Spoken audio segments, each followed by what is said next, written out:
Salutations.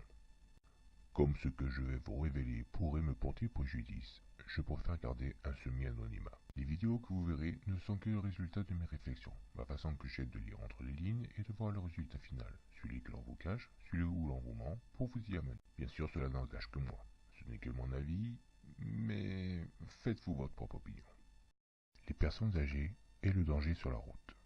Cela fait un certain temps que l'on vous parle des méfaits des personnes âgées sur la route, des accidents qu'elles provoquent, du danger qu'elles représentent, que le nombre des accidents des retraités est en constante évolution. Mais qu'en est-il réellement, et où le tas veut-il en arriver? Les personnes âgées sont-elles aussi nocives sur les routes que l'on veut bien nous le faire croire, ou est-ce un coup monté, une déformation de la vérité pour vous persuader que ce qui va être mis en place est une bonne chose, une solution adéquate? On leur impute 66% des accidents mortels pour la tranche des 65-74 ans et plus, ce qui pour beaucoup est une raison valable pour leur enlever leur permis.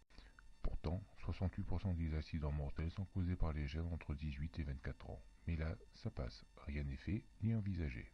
De plus, en quoi les personnes âgées deviennent-elles dangereuses sur les routes? Si ces bravages ont dépassé 60 km/h sur national, c'est le bout du monde.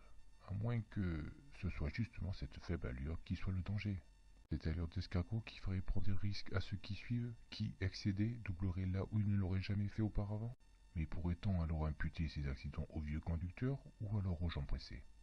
Il y a un certain temps, aux infos, on nous a parlé d'un accident mortel sur une autoroute où, je cite, une personne âgée l'avait prise à contresens, créant cette tragédie.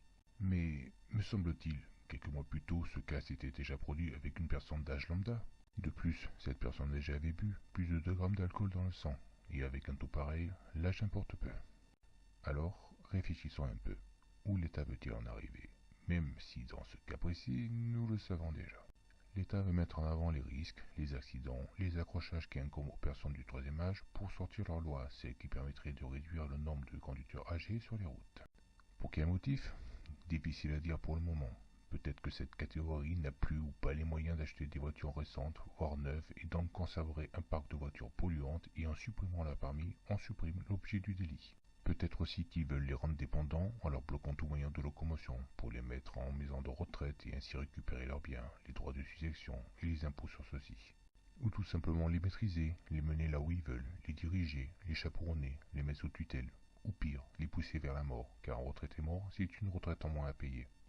Alors, pensez-y, réfléchissez à mes propos, faites votre propre enquête et surtout n'oubliez pas, on vous ment.